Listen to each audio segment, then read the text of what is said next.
선지자별로는 거 33번째 시간입니다. 그럼 미가서 6장을 통하여 만일에 여호와께서 요구하시는 뜻에 대해서 변론과 쟁론에 대해서 변론해 보도록 하겠습니다. 본장 5장과 같이 베들레헴에서 탄생하신 신성과 인성을 가지신 주님께서 세상을 심판하여 세계 통일의 통치자가 되시는 데는 심판기에 택한 종에 대하여 하나님께서 특별히 요구하시는 일은 심판의 단일의 진리를 쟁변하여 백성을 깨우치라는 것입니다.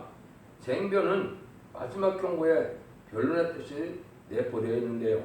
세임받은 종의 진리의 심판에 대한 틀의 변론의 말씀을 다시 연의 사명자로서 변론하는 사명을 뜻했는데요.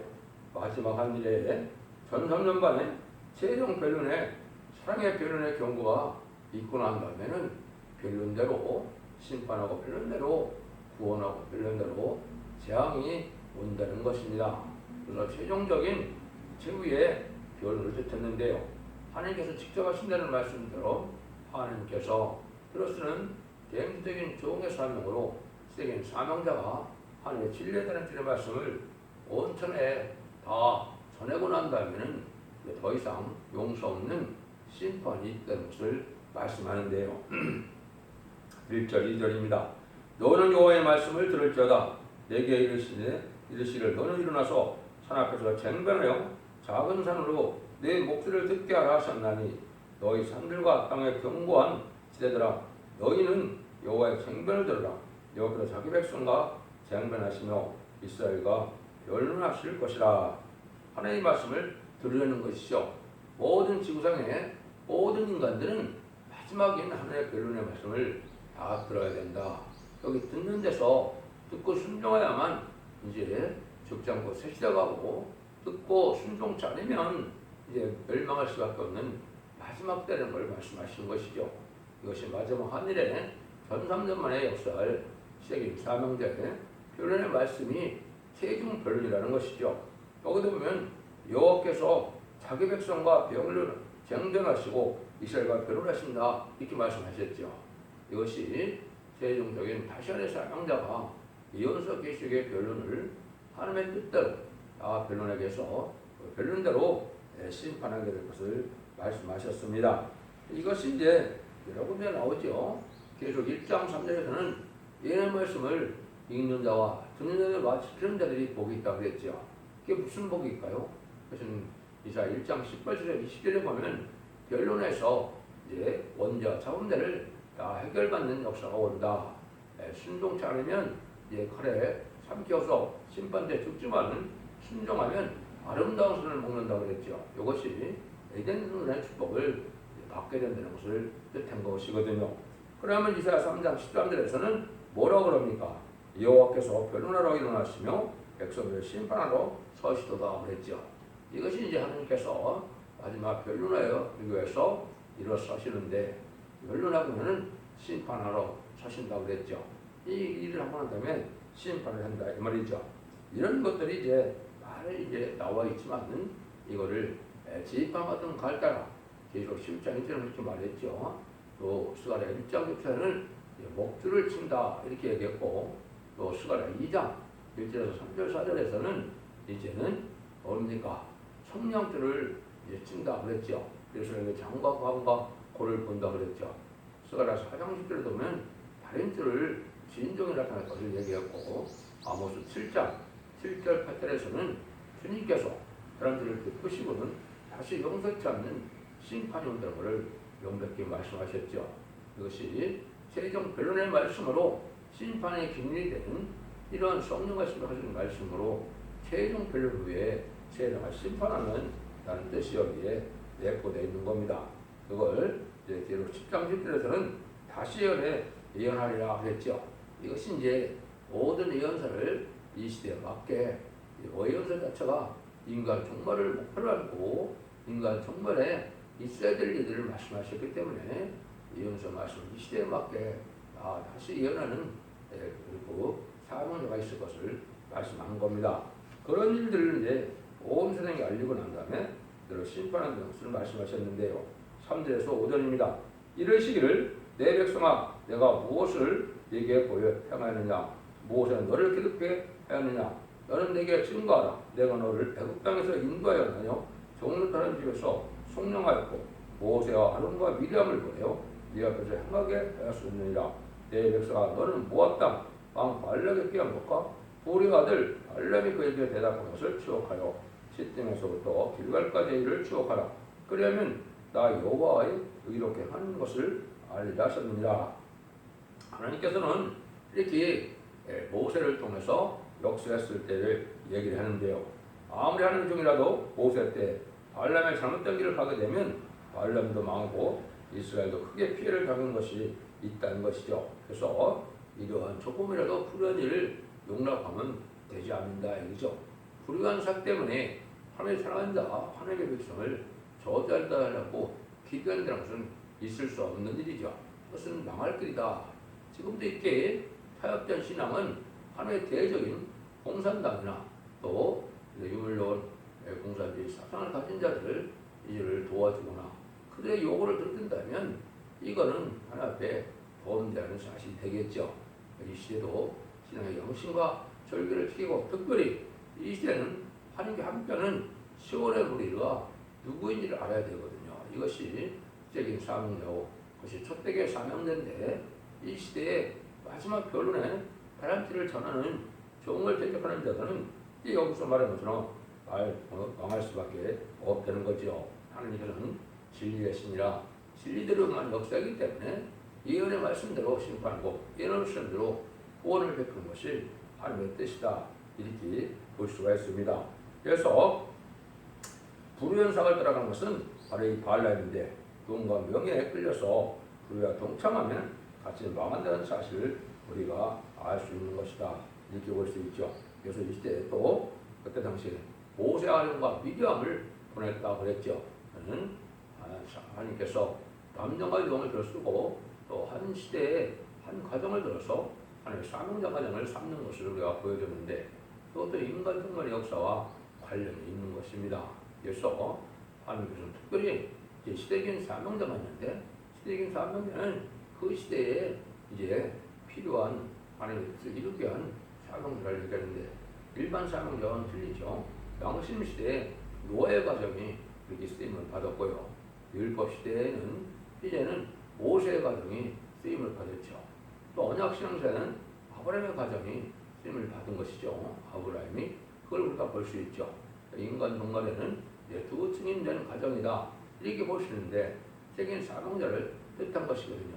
그의 시대는 베드로와 바울이 하나님 크게 쓰임 받은 것이고 이제 재림이 뜨거울 때는 사도 요한의 사명의 기대자들이 쓰임 받은 것을 얘기한 것이죠. 그래서 사도 요한이 계시록을 쓰고 순별당한 것은 계시록 시대가 다시 올 때 계시록에 전하는 사도 요한의 삶의 기대자들이 나와서 그것이 임마진 시다무사 처형이 되고 계시록을 신행에 전하는 이런 일을 하게 될 것을 말씀하는 겁니다. 그래서 하나님의 때가 짱 경우에 이룰 때 하나님이 그 시대에 가정을 들어쓰고 그 시대에 사명자를 들어쓰는 것은 하나님의 특권적인 사랑이고 하나님의 원약적인 방법이다. 이렇게도 볼 수 있습니다. 6절에서 8절입니다. 내가 무엇을 가지고 여호와 앞에 나아가며 높으신 하나님께 경배할까? 내가 번제물 1년 된 송아지를 가지고 그 앞에 나아갈까? 여호와께서 천전의 수양이나 만만의 강수 같은 기름을 기뻐하실까? 내 허물을 위하여 내 맏아들을 내 영혼의 죄를 인하여 내 몸에 열매를 드릴까? 사람아 주께서 사는 것이 무엇임을 네게 보이셨나니 여호와께서 네게 구하는 것이 오직 공의를 행하며 인자를 사랑하며 겸손히 네 하나님과 함께 행하는 것이 아니냐 그랬죠.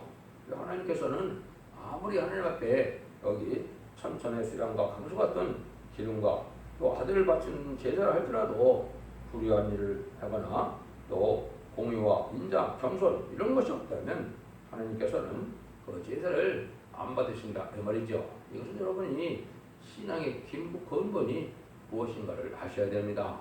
신앙은 하나님의 말씀을 순종하는 것이고 세상 살을 동안에 긍휼과 자비로 공의를 행하고 긍휼과 자비 속에 살면서 하나님과 동행하는 삶을 사는 것이 이게 신앙생활이지 형식적인 예배나 드리고 제사를 통해서 많은 물건만 헌금과 한달해서 하나님 기쁘게 하는 제사의 생활이 아니다 이 말입니다.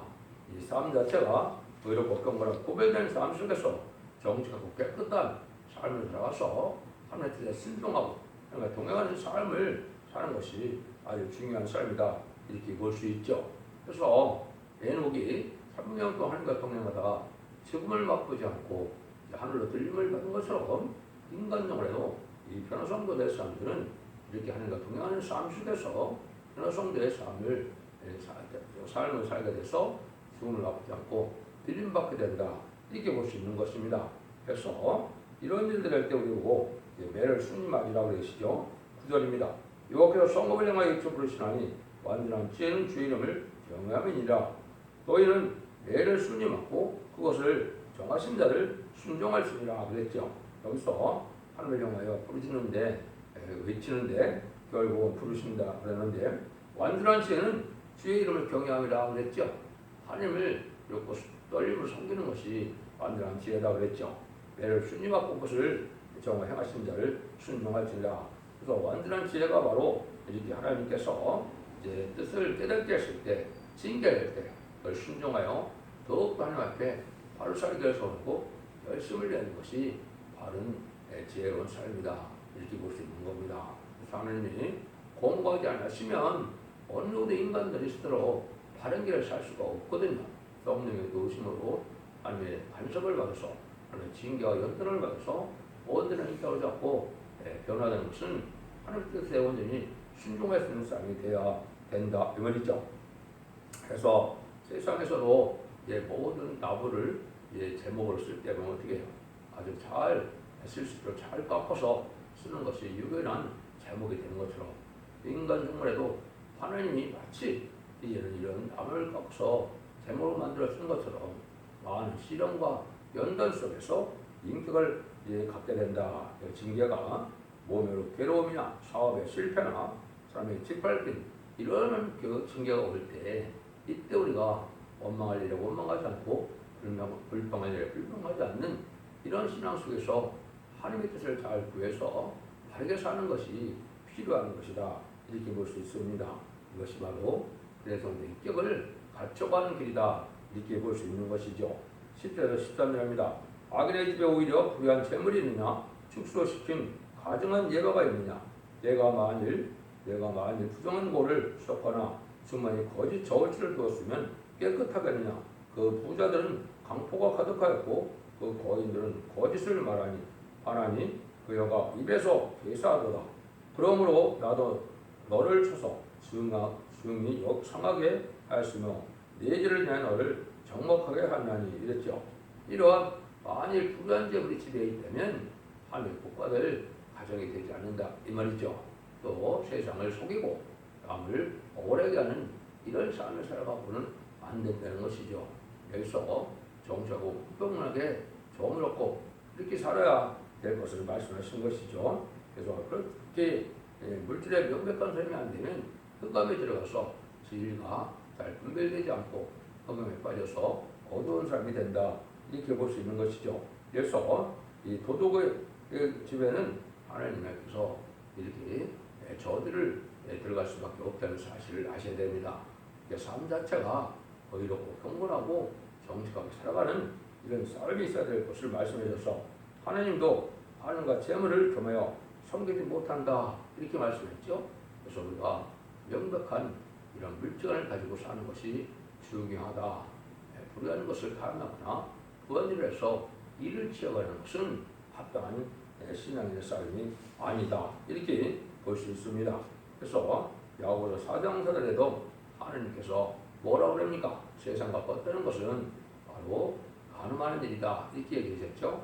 그래서 우리가 바르게 사는 것이 지금 중요하고 돈을 사랑하면 일만하게 뿌리다. 또 디모데전서 6장 10절 이렇게 얘기했죠. 그래서 우리가 물질을 바로 사용하고 물질이 아닌 명백할 것을 말씀하신다. 이렇게 볼 수가 있는 겁니다. 14에서 16절입니다.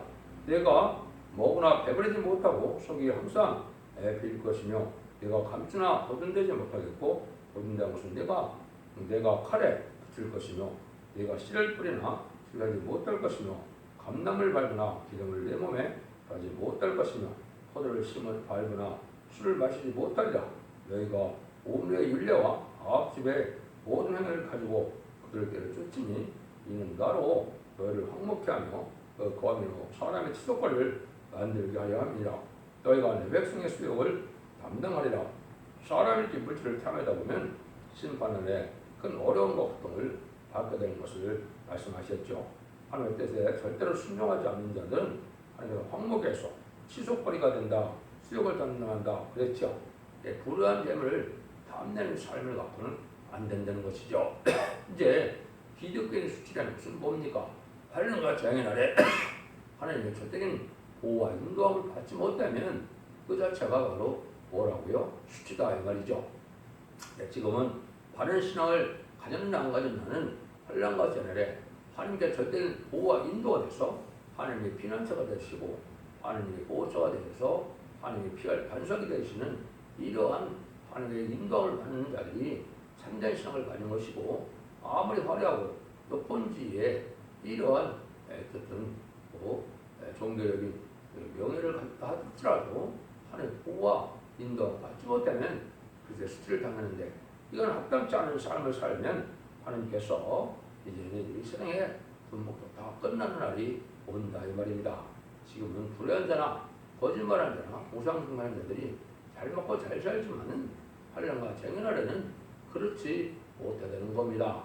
그래서 다 진리 앞에 합당한 삶을 살아가는 자들 외에는 바로 구원함을 받지 못하고 하나님지 못하는 환난 재앙이 온다는 것이죠.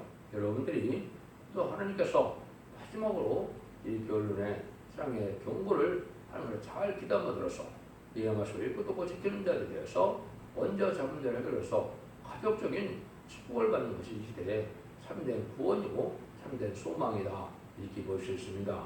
인간 종말이라는 것이 영원군으로 끝을 맺는 것이 아니고 이제 하나님의 질 옆에 순종함으로 이런 말씀을 지킴으로 가족적인 축복이냐 순종치 않음으로 가족적인 멸망이냐 이것을 앞에 둔 데가 바로 심판대인데, 그런 날이 이제 임박하다.